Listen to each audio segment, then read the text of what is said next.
ठीक है, हम लोग सैयद वंश कंप्लीट कर चुके हैं ना, लोदी वंश।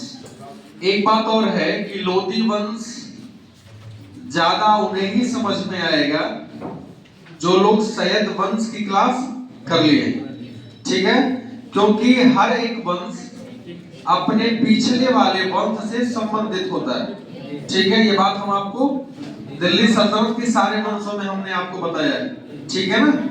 तो अगला जो वंश है, पांचवा और अंतिम वंश, उसका नाम क्या है? लोदी वंश।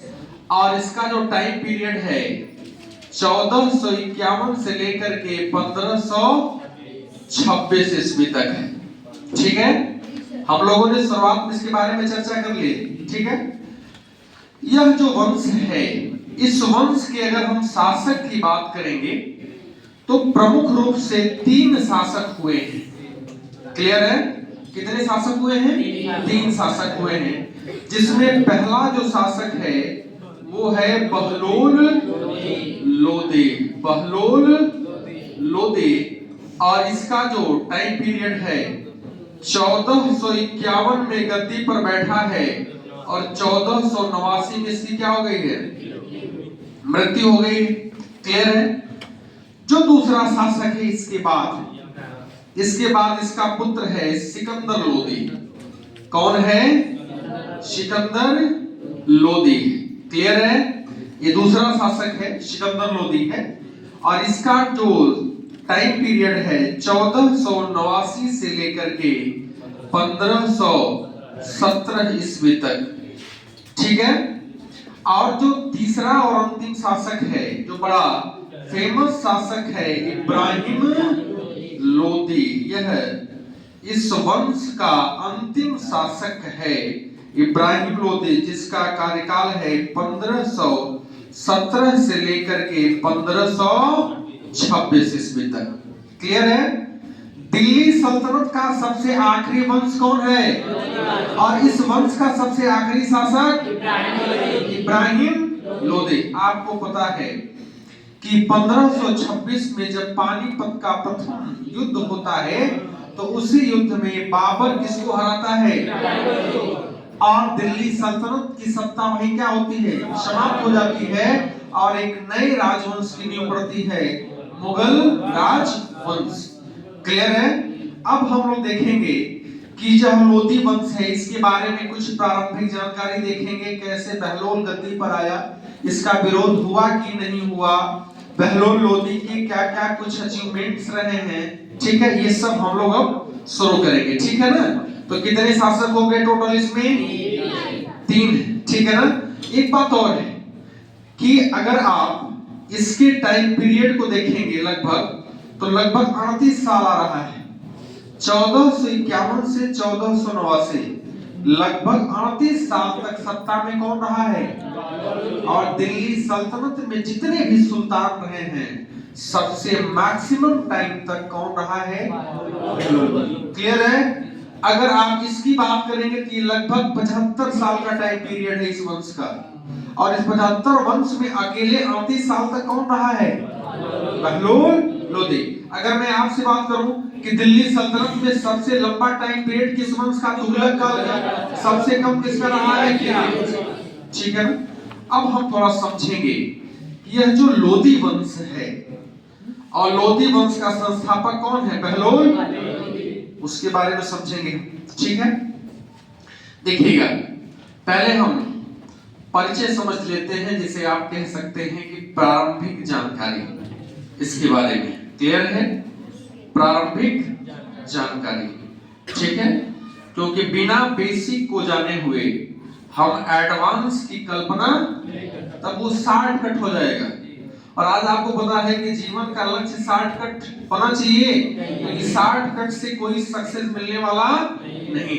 क्लियर है? देखिएगा, जो लोदी वंश है, इनका संबंध है अफगान से।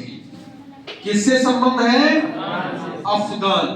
इसके पहले अभी आप क्या पढ़े हैं, जिसमें गुलाम भी था, खिलजी भी था, तुगलक भी था, सैयद भी था। इनका संबंध था तुर्क से।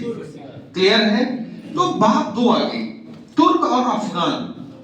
आखिरकार इनमें क्या डिफरेंस है? अगर आप मैप देखेंगे वर्ल्ड का, तो अगर मैं कह दूं ये कि अगर ये इंडिया है, क्लियर है, इंडिया है, तो इंडिया के बाद पाकिस्तान, अफगानिस्तान, ईरान, ठीक है, सीरिया, जॉर्डन, ये सब है आपका मिडिल एशिया है। क्या है? मध्य एशिया। क्लियर है? ठीक है। अगर मैं आपसे कह दूं कि इधर कजाकिस्तान, उज्बेकिस्तान, तुर्कमेनिस्तान, ये सब सेंट्रल एशिया है। क्या है? Central Asia. क्लियर है?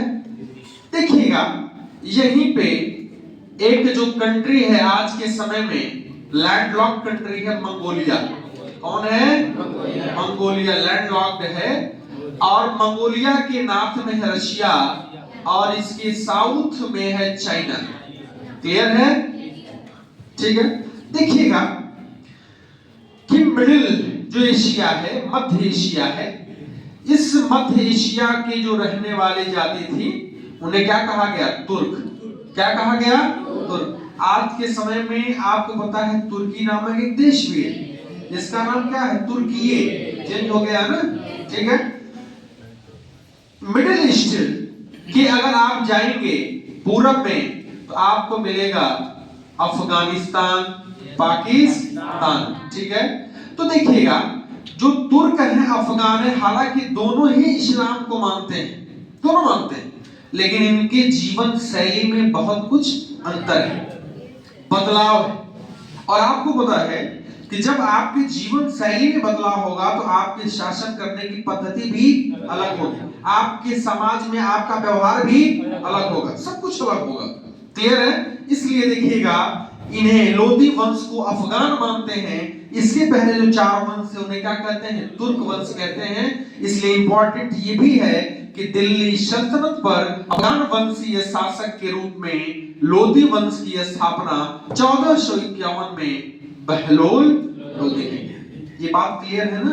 इसके बाद हम समझेंगे कि ये जो लोदी वंश है, अफगान थे ये, आखिरकार इन अफगान आए कैसे तुर्कों की सत्ता में? ये भी बात है, क्योंकि विरोध तो हुआ नहीं। अगर तुर्की अमीर रहे होंगे तो इनका विरोध भी कर सकते थे कि भाई हम हमारे वंशज शासन किए हैं, तुम कैसे शासन सत्ता संभालोगे? लेकिन ऐसा नहीं था। इसका मतलब अफगान तुर्क सत्ता में भी पहले से थे, उनके करीबी थे, महत्वपूर्ण पदों पर विराजमान थे। तो कैसे हुआ? तो कहा गया, इतिहासकारों ने कहा कि गुलाम वंश का एक शासक था नासिरुद्दीन महमूद। याद आ रहा है? ये बलबन का ससुर था। बलबन ने अपनी बिटिया का विवाह, ससुर नहीं बल्कि दामाद था, नासिरुद्दीन महमूद दामाद था, बलबन क्या था? ससुर था। क्लियर है? यानी वही है, दामाद ससुर का संबंध था। नासिरुद्दीन महमूद का टाइम पीरियड था 1246 से लेकर के 1265। इसी के काल में भारत में अफगानों के आने की परंपरा शुरू हुई। अफगानों को नासिरुद्दीन महमूद ने भारी संख्या में सेना में भर्ती किया है, और सेना में भर्ती करने के बाद जब बलबन सत्ता में आया है, तो इन्हीं सेनाओं के माध्यम से मंगोलों के आक्रमण से भारत की रक्षा भी किया। जो जो क्षेत्र बलबन के प्रभाव से बाहर था, उन सारे क्षेत्रों को इन्हीं अफगान सैनिकों की सहायता से उसे अपने दिल्ली में मिलाने का प्रयास किया था। आपको पता है कि अफगानों की हाइट ज्यादा होती है, शरीर भी गठीला होता है, तो आप समझिएगा कि एक 6 फुट आदमी के सामने एक 4 फुट का व्यक्ति अगर लड़े, तो इसे उठा क्या कर देगा? उसे रख देगा। अब खली के सामने, खली देखे हैं ना, अगर कोई 5 फुट का जाए तो इसे ही उठा देगा इसे। इसका मतलब क्या है कि उनकी सैनिक शक्ति पराक्रम पर आधारित थी, क्योंकि उनकी जो बॉडी की स्ट्रक्चर थी वो उसी के अकॉर्डिंग थी। क्लियर है? बलबन के बाद अगर आप बात करिएगा अलाउद्दीन खिलजी, खिलजी वंश की बात करिएगा, तो अलाउद्दीन खिलजी के काल में 2 अफगान थे, इख्तियारुद्दीन यल और एक था मलिक मोख। मलिक, ये 2 अफगान योद्धा थे, बहुत बहादुर थे। और जिसमें कहा गया कि जो मलिक मोख था ना, इसने दौलताबाद, वही देवगिरी की का नाम क्या था? दौलताबाद, जो इस सल्तनत में एक वंश था तुगलक वंश, और उसका एक बेवकूफ शासक था मोहम्मद बिन तुगलक। उसको बेवकूफी कहा जाएगा ना, ठीक है। उसने क्या किया, राजधानी कहाँ ले गया था, देवगिरी, और नाम क्या रखा उसका। इस दौलताबाद का शासक कौन बनता है, मलिक मोख। किस उपाधि से, नासिरुद्दीन नामक उपाधि से दौलताबाद का स्वतंत्र शासक बनता है मलिक मोख। और कहा जाता है कि आगे चल करके हसन गंगू के पक्ष में अपना पद त्याग देता है। कहां से, दौलता। ये दोनों क्या है, अफगान योद्धा है। इन योद्धाओं ने बलबन और तुगलक काल में बहुत महत्वपूर्ण क्षेत्रों पर कब्जा किया था। अब सबसे बड़ी बात क्या है कि अगर आप फिरोज शाह तुगलक की बात करेगा तो फिरोज शाह तुगलक के काल में इन अफगानों को सामंतों के पद पर रखा गया। पहले सैनिक बने, युद्ध लड़े, फिर क्या बन रहे हैं, सामंत, उससे इनका प्रमोशन हो रहा है, बड़े पद पे आ रहे हैं। इसके बाद आप देखिएगा कि आगे चलकर के सैयद वंश की मैं बात कर दूं तो सैयद वंश में ख्याल आ रहा होगा आपको कि बहलोल लोदी को मोहम्मद शाह ने समाना से बुलाया था। इसका मतलब क्या, राज्यपाल था वहां का। इसका मतलब पहले सैनिक, फिर सामंत, फिर राज्यपाल। इसका मतलब दिल्ली की सत्ता में वो हमेशा सुल्तान के महत्वपूर्ण पदों के लिए आगे रहते थे। इस वजह से जब बहलोल लोदी दिल्ली की गद्दी पर बैठा तो उसके लिए कोई विरोध होगा नहीं होगा, क्योंकि साथ सत्ता के साथ हमेशा पैरेलल चल रहे हैं, महत्वपूर्ण पदों पर हुए हैं, ठीक है। अब देखिएगा कि बहलोल लोदी के संबंध में कोई विरोध नहीं होता है। होता है, नहीं होता। क्यों नहीं होता है, क्योंकि ये बहुत पहले से जो दिल्ली सल्तनत के वंशज रहे हैं, अलग अलग राजवंशों के करीब ये महत्वपूर्ण पदों पर रहे। अब बात आती है बहलोल लोदी की। किसकी बात आती है, बहलोल, चूंकि यही पहला क्या है, शासक है, संस्थापक भी है। थोड़ा इसके बारे में समझते हैं, ये कैसे आया। तो देखिएगा, बहलोल लोदी का पितामह, पितामह का मतलब बाबा होता है। क्या है, बाबा, जिसका नाम था मलिक बहराम। क्या नाम था उसका, मलिक बहराम। ये कौन था, बहलोल लोदी का बाबा। मलिक बहराम, एक समय हमने आपसे कहा था कि मुल्तान का गवर्नर था मलिक मर्दान। ख्याल आ रहा है, हमने कल आपको बताया था कि मलिक मर्दान का पुत्र था सुलेमान, सुलेमान का पुत्र था खिज्र खान। ख्याल आ रहा है ना, जिसने सैयद वंश की क्या थी, यहाँ देखिएगा कि मुल्तान का गवर्नर था मलिक मर्दान, ठीक है। मलिक मर्दान की सेवा में कौन आया, मलिक बहराम।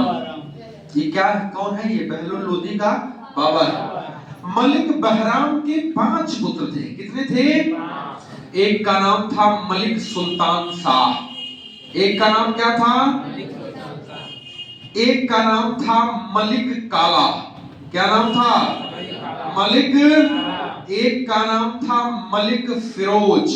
क्या नाम था, एक का नाम था मलिक मोहम्मद, मलिक मोहम्मद, और एक का नाम था मलिक ख्वाजा।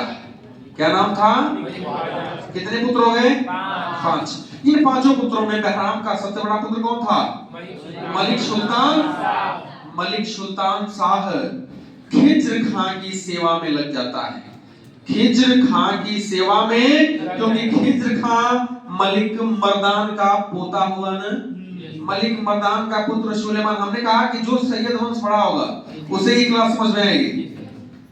मलिक मर्दान का दत्तक पुत्र सुलेमान, और सुलेमान का पुत्र खिज्र खान, और मलिक मर्दान की सेवा में कौन लगा है, बहराम लगा है ना। तो जाहिर सी बात है कि उसके अगले वंशजों में इसका अगला पुत्र क्या बन जाएगा, सेवा में लग जाएगा। ये कहां लगा, खिज्र खां की सेवा में। कौन लगा, मलिक सुल्तान शाह। अब देखिएगा कि आपको पता है कि खिज्र खां भी कहां का गवर्नर था, मुल्तान का। कहां का था, और एक बात आपको याद रही होगी कि जो अंतिम शासक था तुगलक वंश का, नासिरुद्दीन महमूद, क्या ख्याल आ रहा है ना? नासिरुद्दीन जो महमूद था, उसी के काल में एक उसका वजीर था मल्लू इकबाल, याद आ रहा है? और मल्लू इकबाल को हराया किसने था? हिज्र। और उसे हराने में सहायता किसने किया था? मलिक सुल्तान शाह ने। और इससे खुश होकर के खिज्र खान ने मलिक सुल्तान शाह को इस्माइल खान की क्या देता है? उपाधि देता है। किसको देता है? किसको देता है? मलिक सुल्तान शाह, जो किसका बड़ा पुत्र है? मलिक बहराम का। क्लियर है? अब देखिएगा कि जो इसका दूसरा पुत्र है मलिक काला, इसे दौराला का राज्यपाल नियुक्त किया गया था। दौराला पड़ता है आपके मेरठ में। कहां पड़ता है? और इसी दौराला में रहते हुए मलिक काला का एक पुत्र पैदा होता है जिसका नाम है बहलोल लोदी। क्या नाम है? बहलोल। कहा गया कि जब पेट में था बहलोल लोदी, तब तक अचानक उसकी मां की मृत्यु हो जाती है। और उस मृत्यु के बाद शल्य चिकित्सा यानी सर्जरी करके बहलोल लोदी को उसकी मां के गर्भ से बाहर निकाला जाता है। और बहलोल लोदी, जो कि कुछ दिन के बाद इसके पिता मलिक काला की भी क्या हो जाती है? मृत्यु। और उस बहलोल लोदी की देखरेख उसका चाचा करता है इस्लाम खान। कौन करता है? इस्लाम। क्लियर हो गया? बात समझ आ रही है ना? कि बहलोल लोदी किसका पुत्र था? मलिक काला का। मलिक काला कहाँ का राज्यपाल था? दौराला का। और दौराला कहाँ पड़ता है आज के समय में? मेरठ। और मेरठ क्या है? उत्तर प्रदेश का एक जिला है। मेरठ मंडल भी नहीं, मंडल है। ठीक है, अब आगे समझते हैं। बहलोल लोदी के बारे में जानकारी आपको मिल गई। ठीक है, अब हम आते हैं दौराला। दौराला का क्या था? जिसे आप सूबेदार भी कहते थे उस समय। ठीक है, अब हम आएंगे कि संस्थापक के रूप में कौन है? बहलोल। इसके बारे में आपको बहुत कुछ समझ में आ गया ना? ठीक है, अब आइए, इसका काल है 1451 से लेके 1489। ठीक है, एक बात आपको याद आ रही होगी कि जब सैयद वंश का शासक था मोहम्मद शाह, ख्याल आ रहा है ना? मोहम्मद शाह, इसी के काल में मालवा का शासक महमूद खिलजी दिल्ली पर आक्रमण किया था। ख्याल आ रहा है? पढ़े ना?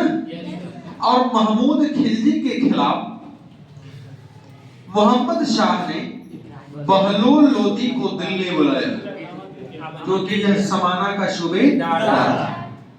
दिल्ली बुलाता है, अपनी सेना के साथ दिल्ली आता है। और आपको पता है कि इस युद्ध में एक संधि होती है, और उस संधि के बाद मोहम्मद शाह बहलोल लोदी से बड़ा फेमस, बड़ा प्रसन्न होता है और उसे पुत्र कहकर पुकारता है। और खान ए जहां की क्या देता है? उपाधि। ये बात क्लियर है? बताया हूं मैं आपको। ठीक है, तो किसने इसको पुत्र कहा? मोहम्मद शाह। देखिए ये लिंक कैसे होगा? क्या लिखा है? खाने, बल्कि उसको खाने जहां होगा, खाने खाना नहीं होगा। खान ए जहां की उपाधि है, भी बना लीजिएगा। ठीक है, खाने जहां। ठीक है, खाने खाना नहीं है, खाने जहां है। हो सकता है आपने आपको खाने जहां ही बताया था, लेकिन हो सकता है लिखते समय हमने खाने खाना बोल दिया होगा। ठीक है, तो खान ए जहां की उपाधि किसको दी थी इसने? बहलोल।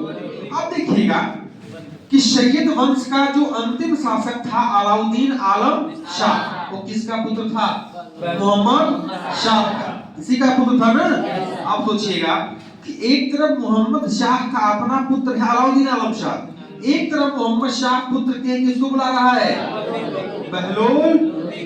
और एक बात हमने आपसे बताई थी कि जब अलाउद्दीन आलम शाह गद्दी पर बैठता है, ठीक है ना, तो वो विद्रोह को दबाने के लिए जब दिल्ली से निकलता है तो एक अफवाह फैल जाती है कि जौनपुर का सरकी शासक दिल्ली आ रहा है। ठीक है, और वह यानी उस विद्रोह को दबाए बिना दिल्ली आता है और दिल्ली के वजीर से उसका गर्भ यानी उसका संबंध खराब हो जाता है। और जब खराब हो जाता है तो वह दिल्ली की सत्ता अपने पत्नी के दो भाई शहनाए शहर और दूसरा था अमीर कोहथे, दोनों को सौंप करके बदायूं चला जाता है। क्लियर है? अब जब बदायूं चला गया तो ये दोनों भाई आपस में लड़ते हैं, एक तो मर जाता है, दूसरे को दिल्ली की जनता मार डालती है। इसके बाद दिल्ली की जनता बुलाती है बहलोल लोधी को, कहते कि आइए आप ही सत्ता संभाले। और जब बहलोल लोधी गद्दी पर बैठता है तो आपको पता है कि अलाउद्दीन आलम शाह कहाँ है? बदायूं में है। और अलाउद्दीन आलम शाह के पिता ने इसको पुत्र कह के बुलाया है। इसका मतलब यह उस संबंध का सम्मान कर रहा है। इसने अलाउद्दीन आलम शाह को एक पत्र लिख करके भेजा कि मैं आपके भलाई के लिए काम कर रहा हूं, मैं ये नहीं चाहता कि मैं खुद दिल्ली की सत्ता पर बैठूं, आप ही आइए और क्या दिल्ली की सत्ता पर बैठिए। लेकिन उसने कहा कि नहीं, मेरे पिता ने तुम्हें पुत्र की भांति तुम्हें पाला पोसा है, इसलिए तुम मेरे बड़े भाई हो, इसलिए मैं अपना साम्राज्य परित्याग करता हूं और तुम्हें सौंप देता हूं। और आपको पता है कि अलाउद्दीन आलम शाह बदायूं में ही रहा, उसे परेशान नहीं किया। 1476 में उसकी वहीं मृत्यु हो गई। और आपको पता है कि बहलोल लोधी जब तक रहा अलाउद्दीन आलम शाह का प्रतिनिधि बनकर के ही रहा, कभी सिंहासन पर बैठा नहीं। लेकिन इसके बाद जो शासक आते हैं ये इससे अलग होते हैं, इससे हट करके होते हैं। क्लियर है ये बात? समझ में आ गई? अब देखिएगा कि जब बहलोल लोधी गद्दी पर बैठ जाता है तो इसके कुछ कार्य हैं, उस कार्य को समझना है, ठीक है ना? बहलोल लोधी के कार्यों में पहला जो कार्य था वो कार्य था सैन्य अभियान का कार्य। किसका अभियान? कैसा कार्य था? सैन्य अभियान। क्लियर है? सैन्य अभियान कहां करेगा? जहां विद्रोह होगा, क्योंकि इन लोगों ने नई साम्राज्य की सीमा को बढ़ाया नहीं है, जितना था उसी को ही सुरक्षित कर लिया जाए, यही काम इन लोगों ने किया है। अब हुआ क्या, एक बात और समझिएगा कि उधर अलाउद्दीन आलम शाह जो था सैयद वंश का शासक था, वो कहां बैठा हुआ है? बदायूं में। कहां है? और किसको छोड़ा है? दिल्ली को। क्लियर है? और अलाउद्दीन आलम शाह की पुत्री का विवाह जौनपुर के सरकी शासक महमूद शाह से हुआ था। किससे हुआ था? महमूद। समझ रहा है ना कि दिल्ली को छोड़ा है आलम शाह। किसको छोड़ा? किसने छोड़ा है? बहलोल लोधी के लिए। बहलोल तुर्क नहीं था, अफगान था, लेकिन इसका दामाद है महमूद शाह, जो कहां बैठा हुआ है? जौनपुर। इसकी बेटी का विवाह इससे हुआ है। अब बताइएगा कि अगर दिल्ली की वास्तविक सत्ता का अधिकारी माने किसको माना जाएगा? दामाद को, महमूद शाह को। लेकिन है कौन? बहलोल। ये बात अलाउद्दीन आलम शाह की पुत्री को अच्छा लगेगा? दामाद को अच्छा लगेगा? पुत्री बार बार उकसाती थी किसको? महमूद। क्या करो? दिल्ली पर क्या करो? अटैक करो, क्योंकि बहलोल की सत्ता को स्थापित करने देना ये लोग नहीं चाहते थे, क्योंकि जानते थे कि वास्तविक उत्तराधिकारी तो हम हैं। लेकिन आलम शाह ने ऐसा किया। अब देखिएगा कि दिल्ली यानी सरहिंद कहां पड़ा? पंजाब में। सरहिंद के अभियान पर कौन गया है? बहलोल। दिल्ली खाली है और आक्रमण कौन करेगा? महमूद शाह। कहां पे? दिल्ली पे। जब यह बात कौन सुना है? बहलोल लोधी।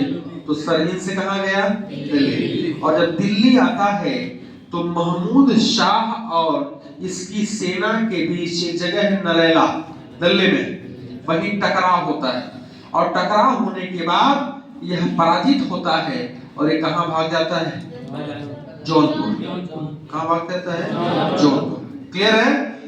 अब देखिएगा कि जब जौनपुर भागता है और इसकी हो जाती है मृत्यु 1459 ईस्वी में, और जब मृत्यु होती है तो अगला शासक बनता है मोहम्मद शाह। कौन बनता है? मोहम्मद शाह शर्की। मोहम्मद शाह, ये महमूद शाह है, इसका पुत्र कौन है? लेकिन इसने भी बहलोल लोदी के खिलाफ अभियान जारी रखा, लेकिन यह विजित नहीं हो पाया। हालांकि यह अयोग्य शासक था, इसलिए इसको हटा दिया हुसैन शाह सरकी ने। कौन है? हुसैन शाह। और जब हुसैन शाह सरकी ने इसको हटा दिया तो हुसैन शाह सरकी और बहलोल लोदी दोनों आमने सामने हो गए। क्लियर है? अब हुसैन शाह सरकी और बहलोल लोदी के बीच प्रदंता बढ़ जाती है, लेकिन बड़ी सूझबूझ से एक संधि होती है दोनों के बीच में, और वह संधि मात्र 4 साल ही चल पाती। और जब 4 साल समाप्त हो जाते हैं तो हुसैन शाह सरकी जौनपुर से चल करके इटावा पहुंचता है और क्या करता है? इटावा को जीत लेता है। क्लियर है? और इटावा को जीतने के क्रम में जब इसको हराने के लिए लोदी की सेना आती है तो इसकी सेना भी क्या होती है? पराजित हो जाती है। किससे? हुसैन शाह। लेकिन 1479 ईस्वी में बहलोल लोदी अपनी सेना के साथ जौनपुर पर अटैक करता है। शासक कौन होता है? हुसैन शाह। और ये पराजित होता है, बिहार भाग जाता है। हालांकि कहा गया कि ग्वालियर भागा, ग्वालियर से फिर बिहार भागा, बिहार से बंगाल भागा। ठीक है, अभी हम सब कहानी बताएंगे आपको। ये जौनपुर से भाग जाता है और जौनपुर पर सत्ता कौन कर लेता है? बहलोल। यानी जौनपुर जो राज्य था दिल्ली सल्तनत में किसने मिलाया है? पूर्णतः बहलोल लोदी ने जौनपुर को अपनी सल्तनत में क्या कर लिया है? मिला लिया। क्लियर है? अब देखिएगा, इसके अलावा हमने आपको एक सिद्धांत पढ़ाया था, राजत्व का सिद्धांत। ख्याल आ रहा है? राजत्व का सिद्धांत। यह सिद्धांत तुर्की शासकों ने लाया था, और उसमें अलाउद्दीन खिलजी का जो राजत्व का सिद्धांत था, बलबन का जो सिद्धांत था, दोनों में बड़ा डिफरेंस था। किसी का ज्यादा कठोर था, किसी का कम कठोर था, लेकिन था सबका। उसी राजत्व के सिद्धांत को अफगान वंशीय शासक बहलोल लोदी ने भी अपने काल में प्रचलित किया है। लेकिन इसका राजत्व का सिद्धांत थोड़ा नरम है, थोड़ा उदार है। उदार का मतलब क्या है? कि यह अफगान सरदारों की समानता पर बल देता था। अफगान सरदारों की समानता पर क्या देता था? इसका मतलब क्या है? कि अपने आप को सुल्तान न मान करके अपने आप को सरदार मानता था। कहता सभी सरदारों में मैं भी एक सरदार हूं। क्या दिक्कत है भाई? इसका मतलब क्या है? कि सारे सरदारों के साथ कालीन पर बैठता था, सरदारों को मकसद ए अली कह करके बुलाता था। कौन? बहलोल लोदी। कहा जाता है कि जब कभी कोई सरदार इससे नाराज होता था तो वह इसके घर जाकर के उसको मनाता था। अपनी कमर में बांधे हुए तलवार को निकाल के रख देता था। कभी कभी तो अपनी पगड़ी भी निकाल के उनके सामने रख देता था, क्योंकि यह अपने अमीर सरदारों को अपना भाई मानता था। इसलिए कहा गया कि जो इसकी राजत्व का सिद्धांत है वो बंधुत्व पर आधारित सिद्धांत है, लेकिन जो सिकंदर लोदी, इब्राहिम लोदी आते हैं, इसके सिद्धांत से एकदम हटके होते हैं। क्लियर है? तो मकसद ये अली अपने सरदारों को कह करके कौन बुलाता था? बहलोल। दिल्ली पर प्रथम अफगान वंशीय शासन की स्थापना किसने की है? बहलोल लोदी। किसका पुत्र था?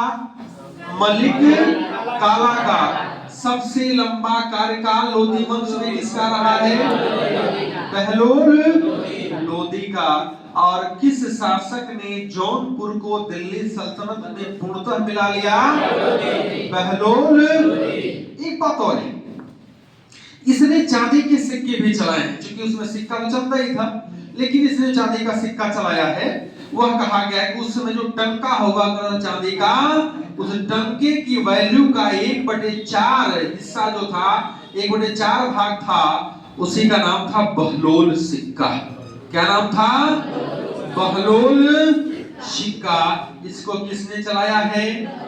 बहलोल लोदी ने। जो खुम्स का धन था, लूट का धन था, उसका 1/4 भाग ही अपने लिया है, बाकी किसको दे दिया है? सैनिकों को दे दिया है। बहलोल लोदी के 9 पुत्र थे। कितने थे? और 9 पुत्र में सबसे योग्य पुत्र था निजाम खान। निजाम खान, और वही निजाम खान को अपने मरने से पहले क्या बना दिया था? उत्तराधिकारी। और वही निजाम खान आगे चल के क्या बनता है? सिकंदर लोधी। हालांकि कहा जाता है कि बहलोल लोधी अपने जीवन के अंतिम समय में लगभग 1487-88 में उसने ग्वालियर का अभियान किया था। कहां का अभियान? ग्वालियर का। और देखिए ग्वालियर का अभियान किया था तो उस समय वहां का शासक था कीर्ति सिंह। कौन था? कीर्ति सिंह। हालांकि हुआ क्या कि जब इसने हुसैन शाह सरकी को पराजित किया कि कहां भाग गया? ग्वालियर के राजा के पास। और क्या दे दिया उसको? शरण दे दिया। इसलिए नाराज कौन हो गया था? बहलोल लोधी। जब इसने ग्वालियर पर अटैक किया तो कीर्ति सिंह ने आत्मसमर्पण कर दिया। किसके सामने? और इसे 80 लाख टंका दिया। किसको? बहलोल। हार जाने के रूप में। इसके बाद ग्वालियर से गया राजस्थान में एक राजपूतों का क्षेत्र था धौल, और वहां पर भी अटैक करता है, और उस अटैक में इसे 100 मन सोना मिलता है। किसको? बहलोल। सोचिएगा इतना सोना, 100 मन। आज एक 2 ग्राम 10 ग्राम मिल जाए तो काम बन जाएगा। 100 मन सोना लेकर के कौन भागा वहां से? बहलोल लोधी। और कहा गया कि ग्वालियर के अभियान से जब वापस आ रहा था तो इसको लू लग गई। उस समय लग रहा है कि इसको ये नहीं था पता कि लू लगने के बाद आम को अगर हम लोग पका दें उसका रस पी ले, जंजीरा नहीं रहा होगा उस समय, व्यवस्था नहीं रही। और इसको क्या लग गई? लू लग गई। और लू से क्या हो जाती? और इसके मरने के बाद अगला शासक कौन आता है? निजाम। क्लियर है? इतनी बात आपको समझ में आई? बहलोल लोधी। ठीक है, बहलोल लोधी के बारे में समझने के लिए आपको सैयद वंश पढ़ना पड़ेगा। पढ़ना पड़ेगा ना? ठीक है।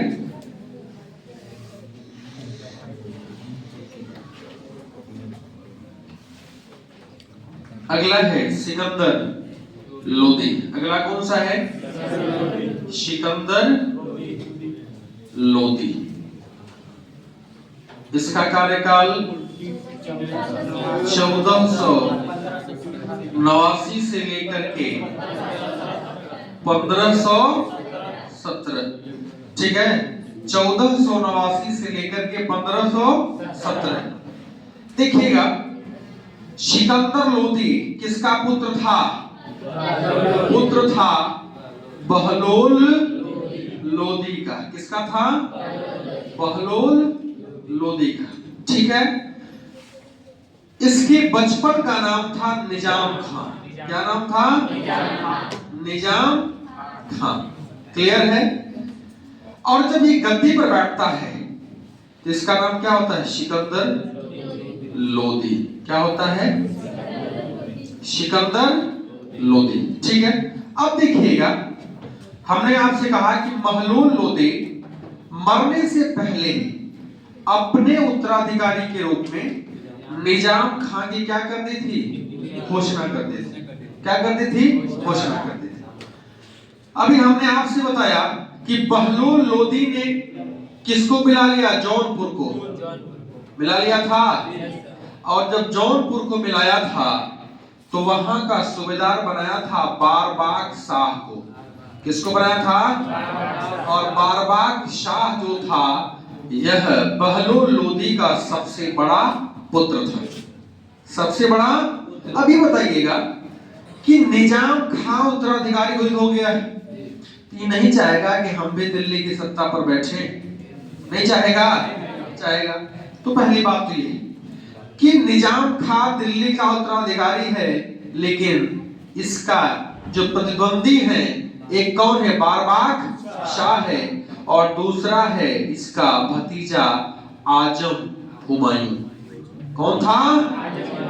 आजम हुमायूं। हालांकि इतिहासकारों ने लिखा है कि सिकंदर लोधी की जो माता का नाम था वो है जयबिंद। क्या नाम है? और जयबिंद एक सुनार की पुत्री थी। किसकी थी? सुनार हिंदू है कि मुस्लिम है? हिंदू। क्लियर है? तो अब हिंदू महिला का पुत्र अब अफगान चाहेंगे कोई सत्ता पे बैठे वो नहीं ना। एक व्यक्ति था ईसा खान लोधी, क्या नाम था उसका? ईसा खान, जो बड़ा करीब था बहलोल लोधी के। वो नहीं चाहता था कि निजाम खां क्या बने, उत्तरा। वो किसको बनाना चाहता था? बारबाग शाह। लेकिन कुछ अमीर सरदारों से मिलकर के सिकंदर लोधी ने अपने आप को क्या घोषित कर दिया? क्या? सुल्तान। क्लियर है? तो दिल्ली पे कौन बैठ गया? अभी बताइएगा कि जब ये गद्दी पर बैठ जाएगा तो क्या यह इंडिपेंडेंट रूप से सुरक्षित है? क्या नहीं है, क्योंकि इसके गद्दी में कौन अभी जिंदा है? और कौन है? और कौन है? और एक और है, आलम खां। एक कौन है? ये चार इसके क्या है? पति। अब भाई बैठना तो रहना ही पड़ेगा, क्या करना पड़ेगा? पहले इनको लगाना होगा ठिकाने, है ना? तो ठिकाने का दो माध्यम है, या तो जीवन से अंत कर दीजिए या तो घुटने टेकवा दीजिए उनसे। ठीक है, क्या किया? बारी बारी से इन चारों क्या किया? पराजित किया है। और जब पराजित किया है ये लोग इसके अधीन हो गए हैं। किसके? सिकंदर। क्लियर है? अब देखिएगा, ये लोग अधीन हो गए किसके? सिकंदर। ये कौन? चारों। ठीक है, अब देखिएगा कि जो जौनपुर का था शासक बारबाग, कौन था? बारबाग शाह।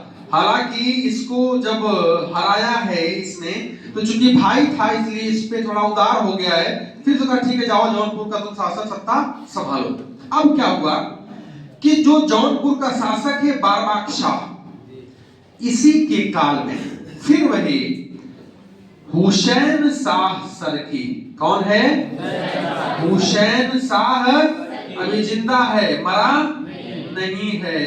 ये क्या करना चाहता है? जौनपुर पर कब्जा करना चाहता है। क्लियर है? और जब यह कब्जा के लिए आगे बढ़ा तो ये बारबाग शाह जौनपुर छोड़ करके दरियाबाद चला गया। कहां चला गया? इसके बाद फिर यही सिकंदर लोधी की सेना आती है, फिर इसे हटा करके, यानी ये फिर भागता है और फिर किसको बनाती है? लेकिन बारबाग शाह फिर जब गद्दी पे बैठता है तो जौनपुर के जो बड़े बड़े सामंत अमीर थे वो विद्रोह खड़े कर देते हैं, लेकिन उस विद्रोह को दबा कौन? बारबाग। इसके बाद सिकंदर लोधी अपनी सेना भेज करके इसको बंदी बना लेता है। किसको? क्योंकि जब तुम किसी काम के लायक नहीं हो तो कहां चलो? कारागार में। किसको? बारबाग। अब देखिएगा कि यहां से जब हुसैन सरकी, अब जब इसके पीछे कौन पड़ता है? सिकंदर लोधी। ये भागता है पहले बिहार। कहां भागता है? बिहार। और जब बिहार भागता है तो आपको पता है कि बिहार भी कब्जे में कौन ले लेता है? सोचिए, निकला था जौनपुर को जीतने, किसको ले लिया कब्जे में? बिहार। ये भाग के फिर कहां चलाता है? बंगाल। कौन? हुसैन शाह। और बंगाल में शासन था अलाउद्दीन का। खिलजी नहीं, वो मत समझिएगा, अलाउद्दीन। किसका नाम था? अलाउद्दीन। उसने किसको शरण दे दी? हुसैन शाह सरकी को। क्या दे दी? शरण दे दी। और जब शरण दे दी तो सुल्तान सिकंदर लोधी ने अलाउद्दीन से कहा कि तुम इसे शरण मत दो, लेकिन ये माना नहीं। और जब नहीं माना तो कहा गया कि पटना के समीप सिकंदर लोधी और अलाउद्दीन की सेना के बीच युद्ध होता है, लेकिन दोनों निर्णायक मोड़ पर पहुंचते नहीं हैं। एक संधि होती है और उस संधि में ये जो सिकंदर लोधी है अलाउद्दीन से कहता है कि ठीक है, मेरी जो सीमा वो बिहार तक ही रहेगी, बंगाल में तक नहीं रहेगी, लेकिन तुम मेरे किसी भी शत्रु को अपने यहाँ शरण। ये कौन कहता है? बंगाल का जो शासक था अलाउद्दीन, उससे सिकंदर। इसका मतलब आप सोचिएगा कि सिकंदर लोधी निकला था जौनपुर को जीतने, कहां पहुंच गया? बिहार और बंगाल। और कहा गया कि बंगाल से लौटते समय उसने जौनपुर में 6 माह तक क्या किया था? विश्राम किया था। कौन? सिकंदर लोदी। आप अगर सिकंदर लोदी के आर्थिक कार्यों के बारे में जानेंगे तो आपको पता है किसने एक भूमि माप का पैमाना चलाया था। इसका नाम क्या था? गजे सिकंदरी। उस गजे सिकंदरी में जिस इंस्ट्रूमेंट का इस्तेमाल होता था उसमें 39 खाने थे। इस सवाल में पूछा हुआ कितने खाने थे? 39 खाने। और आप देखिएगा कि इसने सबसे पहले भूमि की माप कराई और भूमि की माप कराने के बाद उसके उपज का निर्धारण हुआ और उसी उपज के अकॉर्डिंग आपसे टैक्स लगान लेने का निर्धारण किसने किया है? सिकंदर लोदी। सिकंदर लोदी ने सामान कम मूल्य पर मिले इसके लिए इसने चुंगी कर को क्या कर दिया है? समाप्त कर दिया है। कहा है कि चुंगी कर लगेगा तो सामान की वैल्यू बढ़ जाएगी और जब सामान की वैल्यू बढ़ जाएगी तो लोगों के द्वारा अधिक पे करना पड़ेगा। यह उनकी क्षमता से बाहर हो सकता है, इसलिए कहा कि चुंगी कर क्या कर दो? हटा दो। सिकंदर लोदी ने 1504 ईस्वी में आगरा नामक एक शहर की स्थापना की। ही आगरा, और राजधानी कहां ले गया अपने? आगरा। कौन ले गया है? और जितने भी लोदी वंश के शासक हुए हैं सब ने आगरा में ही अपनी राजधानी को बनाया है और आगरा में ही रह करके शासन सत्ता को संभाला है। आपको पता है कि अगर इसकी धार्मिक नीति की चर्चा की जाए सिकंदर लोदी के, तो सिकंदर लोदी धार्मिक रूप से असहिष्णु था। दूसरे धर्म को बहुत ज्यादा सम्मान नहीं देता था क्योंकि इसे अपने धर्म गुरुओं को संतुष्ट करना था, खासकर उलेमा वर्गों को। और इसलिए इसने हिंदू धर्म के प्रति अनुदार नीति अपनाई है, क्योंकि आपको पता है कि हिंदू धर्म में होने वाले धार्मिक संस्कारों पर बैन कौन लगा दिया है? सिकंदर लोदी। आपको पता है कि नगरकोट के ज्वालामुखी मंदिर को तोड़ा है और उसके टुकड़े को कसाईयों को दे दिया है मांस तोड़ने के लिए। भला ऐसा शासक था कौन? सिकंदर लोदी। एक हिंदू सूफी संत थे बोधन। सूफी संत थे, गोधन नहीं, बोधन। और बोधन को इसलिए मरवा दिया सिकंदर लोदी ने क्योंकि उन्होंने कहा कि हिंदू और इस्लाम दोनों सत्य हैं, कोई असत्य। इसलिए कौन मरवा दिया? सिकंदर लोदी। सिकंदर लोदी ने इस्लाम धर्म में होने वाली कुप्रथाओं पर भी बैन लगा दिया। कहा कि मुहर्रम पर ताजिया नहीं निकलना है। ताजिया निकलती और ताजिया को लेकर कई विद्रोह भी खड़े उठते। इसने कहा कि मुस्लिम महिलाओं को न तो किसी मजार पे जाना है, न किसी मुल्ला मौलवी बाबा के पीर मोहम्मद या पीर जो मजार होता है उस पे आपको जाना। ये बात किसने कहा है? सिकंदर लोदी फारसी का बहुत बड़ा विद्वान था। इसे साहित्य में भी रुचि थी और यह गुल्लुखी उपनाम से फारसी में कविताएं लिखता था ना। कौन? सिकंदर लोदी। कहा गया कि सिकंदर लोदी का एक साहित्यकार है मुइया भुआ। कहेंगे कौन सा नाम है? मुइया भुआ। ठीक है। ये क्या था? साहित्य। और इसने एक संस्कृत भाषा में लिखा हुआ था औषधि ग्रंथ, और उस औषधि ग्रंथ को फरहेंगे सिकंदरी नाम से फारसी में अनुवाद किसने किया है? मुइया भुइया नहीं, मुइया भुआ। सोचिएगा कि मुइया भुआ ने 1505 ईस्वी में दिल्ली में मोठ मस्जिद का भी निर्माण किया है, जो लोदी वंश के काल में स्थापत्य कला का एक बेहतर नमूना पेश करता है। कौन सी मस्जिद है? मोठ की मस्जिद। और वो कहाँ है? दिल्ली में। और किसने निर्माण कराया है? कहा गया कि सिकंदर लोदी ललित कला में भी रुचि रखता था। ललित कला का मतलब संगीत। और कहा गया कि फारसी भाषा में भारतीय संगीत का अगर कोई ग्रंथ है तो उसका नाम है लज्जते ए सिकंदर शाही। जो किसके काल में लिखा गया है? सिकंदर लोदी के काल में लिखा गया। अब देखिएगा कि सिकंदर लोदी की मृत्यु होती है, गले में बीमारी हो जाती है और उसी बीमारी से क्या होते हैं? और जब ये मरता है तो अगला शासक कौन आएगा? इब्राहिम लोदी, जो इस वंश का अंतिम शासक है और यही दिल्ली सल्तनत का अंत भी इसी के काल में होता है। क्लियर है? तो पहला शासक बहलोल लोदी, दूसरा शासक आगरा की स्थापना किसने किया? आगरा को राजधानी किसने बनाई? किसने नगरकोट के ज्वालामुखी मंदिर को तोड़ा? सिकंदर। फरहेंगे सिकंदरी किसने लिखा? हुआ ने। कोट की मस्जिद का निर्माण किसने किया? हुआ ने, जो सिकंदर लोदी का वजीर था, प्रधानमंत्री था। बहुत बड़ी बात है ना। और अगला और अंतिम शासक कौन है? इब्राहिम लोदी। यही है ना, इस वंश का अंतिम शासक है और यहीं से यानी इसी के बाद दिल्ली सल्तनत में क्या होता है? 1517 से 1526 ईस्वी। क्लियर है? ठीक है,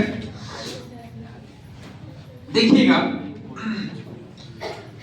इब्राहिम लोदी, सिकंदर लोदी के मरने के बाद दिल्ली और एक राज्य था दक्षिण में, जौनपुर। अगर मैं इसे दिल्ली कह दूं दक्षिण पूर्व में, अगर मैं इसको दिल्ली कहूं तो शायद जौनपुर कुछ ऐसे आएगा, नहीं आएगा। क्लियर है? एक दिल्ली है और दूसरा कौन सा है? हुआ क्या कि जब ये मरा सिकंदर लोदी, तो जो अफगान सरदार थे उनकी राय ये थी कि कोई एक व्यक्ति को समस्त शक्ति का केंद्र बिंदु बनाया नहीं जा सकता है, इसलिए शक्ति को बांटिए, है ना, सेपरेशन ऑफ पावर, शक्तियों का पृथक्करण। ठीक है, तो कहा कि दिल्ली पे किसको बैठाइए? इब्राहिम, लेकिन जौनपुर बैठाइए जलाल खां को, जो इसका छोटा। क्लियर है? तो दिल्ली का सुल्तान अगला कौन बनता है? इब्राहिम लोदी बनता है। कब? 1500। और जौनपुर का सूबेदार या प्रशासक कौन बनता है? जलाल खां। और जलाल खां इब्राहिम लोदी का छोटा। अभी बताइएगा कि इब्राहिम लोदी को ये बात अच्छी लगेगी? नहीं लगेगी। सुल्तान है ना, तो उसे क्या चाहिए? शक्तियों का सेंट्रलाइजेशन होना चाहिए। लेकिन यहाँ पे क्या हो रहा है? सेपरेशन ऑफ पावर, शक्तियों को बांटा जा रहा है। ये बात अच्छा क्यों लग रहा है इब्राहिम लोदी को? अभी क्या करेगा कि जलाल के पीछे कौन पड़ेगा? इब्राहिम लोदी। हालांकि जिन अमीरों ने इस बात की पैरवी की थी कि नहीं शक्तियों का बंटवारा होना चाहिए, बाद में जब जलाल खान के व्यवहारों से इनको लगा कि बहुत बड़ी गलती हो गई, ऐसा करना नहीं चाहिए था। अब क्या हुआ कि जो जलाल खान था, क्लियर है कौन है? इसने कालपी में जलालुद्दीन नाम से, किस नाम से? जौनपुर की गद्दी पर बैठा और इसने आगरा और अवध को जीत लिया। किसको जीत लिया? आगरा। और चैलेंज किसके लिए है? अब क्या होगा कि इब्राहिम लोदी किसको हराने के लिए आएगा? जलाल। और जलाल खां को जब हराने के लिए आएगा तो जलाल खां भाग जाएगा ग्वालियर। कहां भाग जाएगा? ग्वालियर। और ग्वालियर के राजा इसको क्या दे देंगे? शरण दे देंगे। और जब शरण दे देंगे तो इब्राहिम कहां किसको हराएगा? फिर कहां जाएगा? फिर हालांकि कहा गया कि ग्वालियर को हराने के बाद इसे क्या कर दिया? उसने पराजित कर दिया और इसका वध कर दिया। किसका? जलाल खां का। क्लियर है? अब देखिएगा कि इब्राहिम लोदी कहां जाएगा? अभी ग्वालियर। और ग्वालियर जाएगा तो कहा गया कि जो ग्वालियर का शासक था राजा मान सिंह का पुत्र था विक्रमजीत। कौन था? विक्रमजीत। और विक्रमजीत ने इब्राहिम लोदी की अधीनता को क्या कर लिया? स्वीकार कर लिया। और स्वीकार करने के बाद विक्रमजीत इब्राहिम लोदी का मित्र बन जाता है। और कहा जाता है कि यह 1526 में पानीपत का जो प्रथम युद्ध हुआ था उसमें इब्राहिम लोदी के साथ यह भी मारा जाता है, विक्रम। अगर आप कोहिनूर हीरा की बात करिएगा, इसी विक्रमजीत के घर से कोहिनूर हीरा कौन ले जाता है? हुमायूं। ये हम लोग आगे पढ़ेंगे, यही विक्रमजीत। क्लियर है? इधर देखिएगा कि जो इब्राहिम लोदी है, इसके काल की बड़ी घटना ये है कि आमिर जो अफगान सरदार हैं वो क्या कर देते हैं? विद्रोह। क्या कर देते हैं? विद्रोह। और खासकर जो बिहार का सरदार था वह विद्रोह करता है। और इस विद्रोह को दबाने के लिए पंजाब का सूबेदार होता है दौलत खां लोदी। कौन है? दौलत खां। उसको दिल्ली कौन बुलाता है? इब्राहिम। लेकिन दौलत खां शंकावश अपने पुत्र दिलावर खां को कहां भेजता है? दिल्ली। और नाराज कौन होगा इसे? अब बुलाया था तुमको और भेजा किसको? अपने बेटे को भेज दिया और कहा कि इसमें तुम्हें दंड मिलेगा। क्या मिलेगा? किसको मिलेगा? दौलत खां लोदी को। इससे भयभीत हुआ कौन? दौलत खां। और इसने काबुल में एक न्योता भिजवा दिया बाबर को। कहा कि क्या करिए आप? दिल्ली पर अटैक करिए। क्लियर है? दूसरा कारण क्या है बाबर के आने का? कि सिसोदिया वंश के राजपूतों का जो शासन केंद्र था वो था मेवाड़। क्लियर है? और उस समय मेवाड़ का जो शासक था संग्राम सिंह, जिसे राणा सांगा भी कहा जाता है। क्लियर है? और देखिएगा कि मेवाड़ का शासक राणा सांगा और दिल्ली का शासक इब्राहिम लोदी, दोनों के बीच में जो मालवा था उसको लेकर के बार बार टकराव होता था। और मालवा का शासक था मेदिनी राय। कौन था? इधर आप देखिएगा कि जब इब्राहिम लोदी और जलाल खान के बीच में युद्ध हो रहा है तो इसका फायदा उठा करके राणा सांगा दिल्ली के आसपास के क्षेत्रों पर कब्जा कर लिया था। हालांकि आगे चल करके 1517-18 ईस्वी में खतौली का एक युद्ध होता है, बड़ा फेमस युद्ध है, और उस युद्ध में कोई हारता नहीं। क्लियर है? अब देखिएगा कि इधर दौलत खां लोदी ने भी किसको बुला दिया? बाबर को। राणा सांगा भी इससे परेशान है, इसने भी कहा कि बाबर कहां जाए? दिल्ली पर अटैक कर दीजिए। और इसी समय इब्राहिम लोदी का एक था चाचा आलम खां। कौन था? आलम खां। उसने भी दिल्ली पर अटैक करने का प्रयास किया, लेकिन वह जब यह प्रयास सफल नहीं हुआ तो उसने भी क्या किया? बाबर को इनवाइट किया। कहां पे? दिल्ली पर अटैक करने के। क्लियर है? तो कौन कौन दिख रहा है आपको? दौलत खां लोदी, ठीक है, राणा सांगा, आलम। जब न्योता मिला किसको? बाबर। तो 1524 ईस्वी में बाबर भारत की ओर बढ़ा, लेकिन यह आया पहले लाहौर। और लाहौर में इब्राहिम लोदी की एक टुकड़ी पहुंची थी, उसे हराया। फिर कहां चला गया? काबुल। वापस चला गया काबुल। 1525 में फिर आता है। और जब 1525 में आ रहा है तो रास्ते में दौलत खां लोदी, उसका पुत्र दिलावर खां और इसके बाद इसका चाचा आलम खां, ये तीनों किससे मिल जाते हैं? बाबर से। और 12 अप्रैल 1526 का दिन है, यह पानीपत के मैदान में पहुंचता है। और आपको पता है कि इब्राहिम लोदी का भी दुर्बल हो चुका है, इसकी सेना भी अब कम हो चुकी है, इसके पास श्रेष्ठ युद्ध नीति नहीं है, इसके पास अच्छे सेनापति नहीं है। और फिर भी 21 अप्रैल 1526 को पानीपत के मैदान में दोनों की सेना आपस में टकराती है। और इस टकराने में इब्राहिम लोदी उसी जंग के मैदान में मारा जाता है। और इसी लोदी के साथ जो ग्वालियर का था शासक विक्रमजीत, जो राजा मान सिंह का पुत्र था, वो भी मारा जाता है। ऐसा इतिहास की पहली घटना है जब सुल्तान कहां मारा गया है? जंग के मैदान में। और कहा गया कि इस युद्ध के हार के कुछ कारण भी थे, क्योंकि चूंकि इब्राहिम लोदी की जो सेना दुर्बल हो चुकी थी, उसमें अच्छे सेनापतियों का अभाव था, और सबसे बड़ी बात एक और है कि एक युद्ध थी तुगलमा युद्ध ने दी, और बाबर ने इसमें तोपों का प्रयोग भी किया था। अब तोप क्या के धनुष बाण थोड़ी टिकेगा, नहीं ना, एक जहां तोप फेंका वहां बहुत सारे लोग, जमीन बहुत गड्ढा हो गई, बहुत सारे लोग मर गए, उसका सामना करना बड़ा मुश्किल था।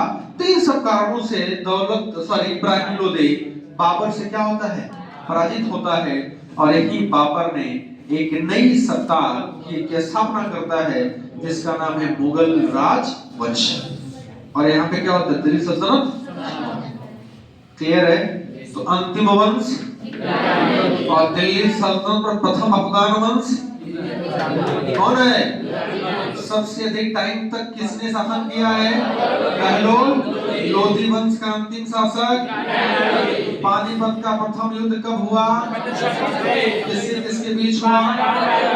बाबर को निमंत्रण कौन कौन दिया था? दौलत खान, आलम खान, राणा। ठीक है, लिख लीजिए इसको।